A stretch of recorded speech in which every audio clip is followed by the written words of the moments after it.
Hello, and welcome to my beauty show.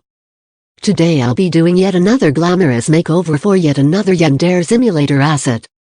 But before we get to it, I'd like to speak a few words.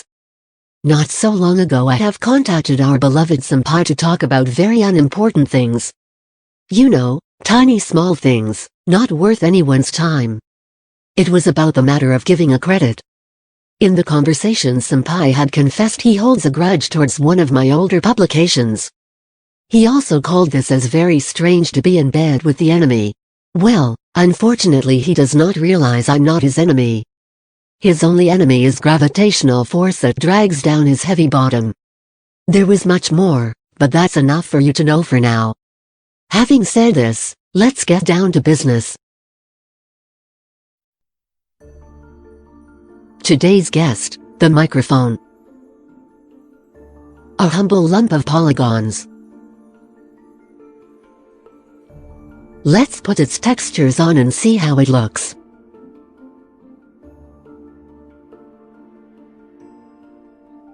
I want to note that I use original texture file, the one in the game was edited. As you can see, this little ugly duckling has some major issues with the bake details. All of this is a result of improper asset developing workflow. I won't get into details about this, but be aware that workflow can affect the quality of your product. In order to put an end to this travesty, I'll have to add some details and geometry and prepare high poly model for the bake. I have lost the original file to this asset, so I'll have to redo some things from scratch. Let's begin.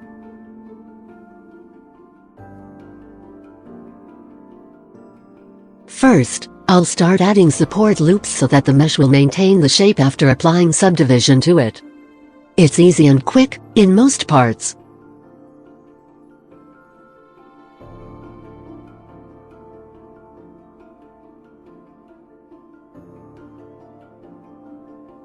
You can see how much difference it makes when I use subdivision.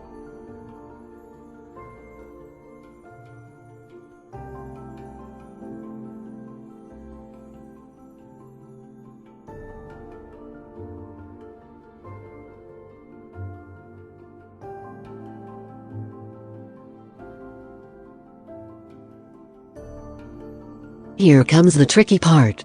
Cylindrical objects are not easy to deal with. Support loops will interfere with the surface flow of the cylinder, resulting in unwanted distortion. There are ways around it, but I'll manage this one manually. The rest is nothing special, simple and brain-softening task.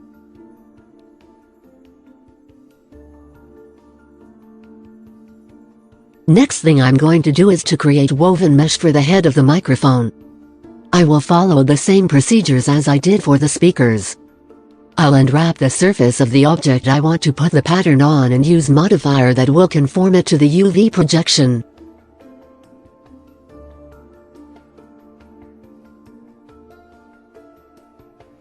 While you observe boring tinkering with the polygons, let me fill the gap with a few words. You know, our senpai had been through a lot, such as someone finding out about his broken adult-sized doll having a part in his own video game. And yet he finally delivered the demo despite the hardships of being self-employed indie developer with crippling addiction to anime and monstrous breasts. I have heard lifeless weebs enjoy simple things, such as dirty underwear. You may send him a pair to make a pleasant surprise for his effort. I can send some too. Local shelter for homeless throws away lots of dirty underwear.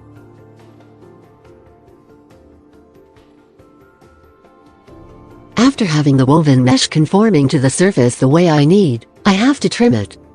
Some jaggedness is expected, but it's not an issue since it will be concealed by overlapping pieces.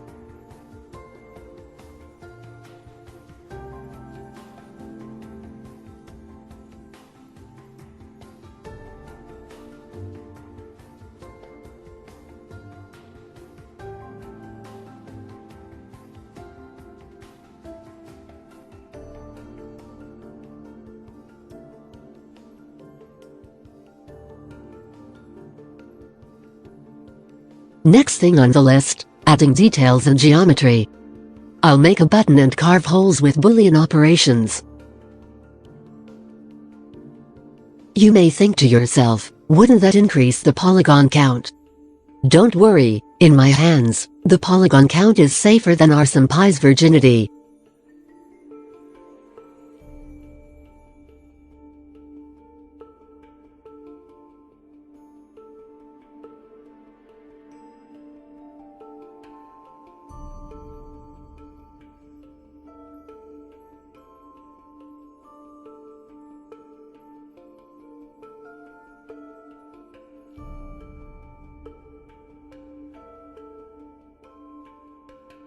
After subtracting the volume from the mesh, I have some jagged shading going on.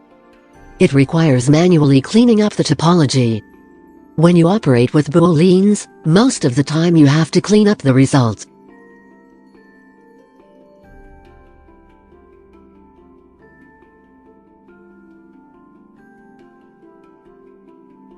By the way, here is a trick that helps a lot with setting up the topology. Cut through the mesh without detaching the polygons. In the end you'll get a proper straight ring that ignores uneven surface elements.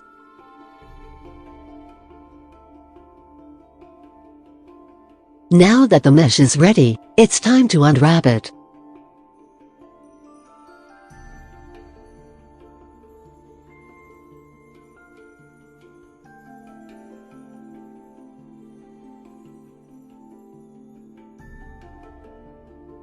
In my previous videos I was mainly adjusting the unwrap, but this time I'll do most of it from scratch. I won't be using projection from the view since pretty much all the elements have cylindrical shape.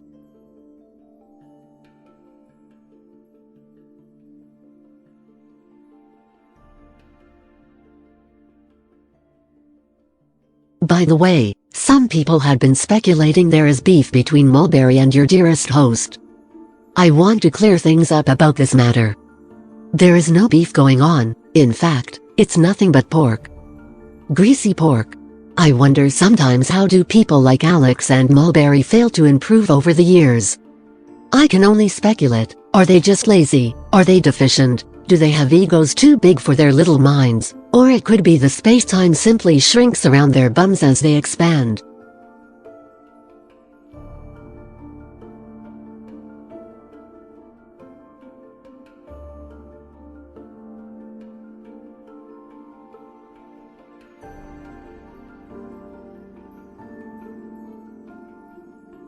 Alright, after having the mesh unwrapped, I need to do the last preparation for baking. Unlike previous meshes which were very simple, this one is a bit more complex. It consists of multiple parts. Baking maps as it is will cause various artifacts and unwanted shading. In order to get a clean bake I have to explode the mesh, so I'll create a morph map with all the parts moved aside. I'll duplicate the meshes and apply the morph map.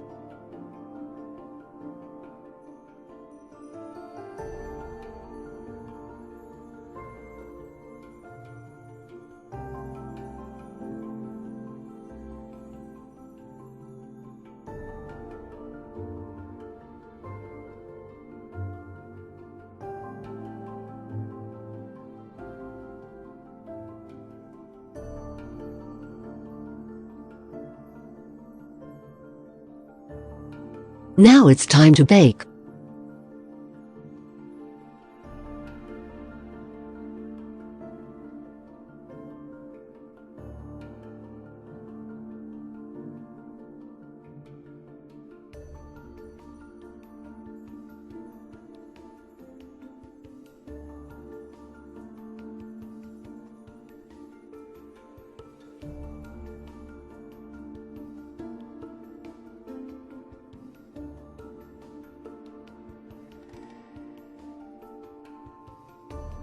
Perfect. Well, almost perfect. Anyway, I'm satisfied. I'll manage minor flaws before proceeding to the next step. Finally, the texturing. I have already tested the bake map, so everything is in check. Let's get to work. I have picked two main colors of Light Music Club. Let's turn them on. Now I need to apply mask so that the colors only appear at the right parts.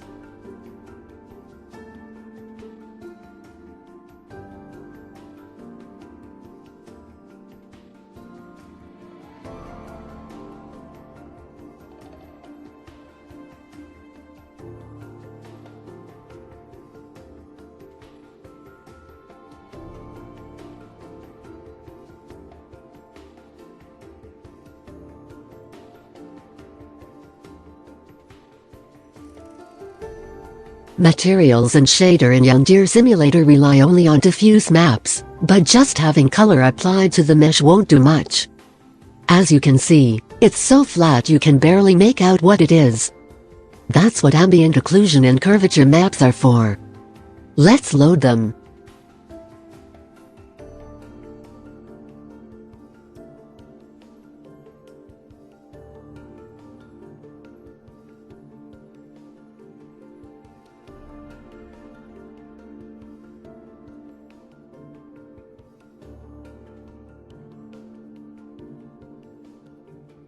Substance Painter works very similar to Photoshop with its layer stack. I'll be setting them to screen and multiply mode. Since we don't need an actual color from these layers, we just need to modify the color from previous layers.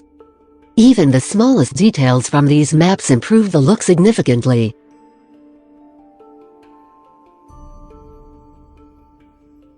Now, having the maps put in place, it's time to adjust them to achieve a more desired look. I'll apply Levels Modificator to Concavity Map. As you see, it can make the effect more prominent. Now let's modify levels for Convexity. This one is much more interesting, since it contains a lot more detail. I'll make it more contrast to emphasize the curvature of the woven mesh. And now, levels for the ambient occlusion. It's a very grainy map. Making it more prominent also makes the whole look a lot more grainy. But that's alright, I can filter it.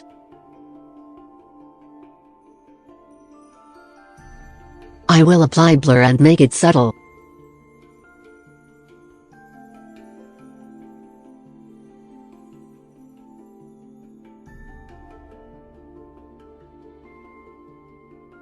The grains are still visible, but they are not as strong anymore. Let's apply blur to the other maps, to smoothen them up. I want to add more detail, but I have no more baked textures. Thankfully, Substance Painter comes with a long list of procedural noises, grunge, smudges, and dirt. I'll create a new fill layer and apply Dirty Generator to it.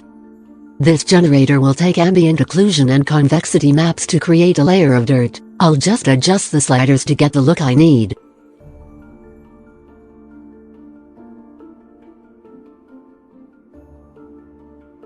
With the paint modificator layer over the generator, I'll reduce its influence at parts that don't need to have any dirt on them.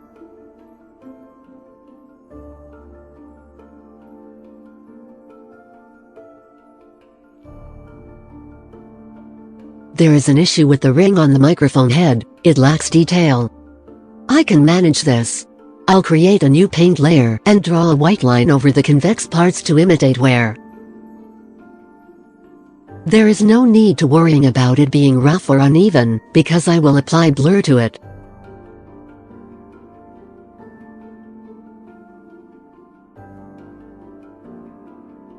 As you can see, it now looks subtle and almost procedurally generated. Having done this, I'll take a look at the model from the distance.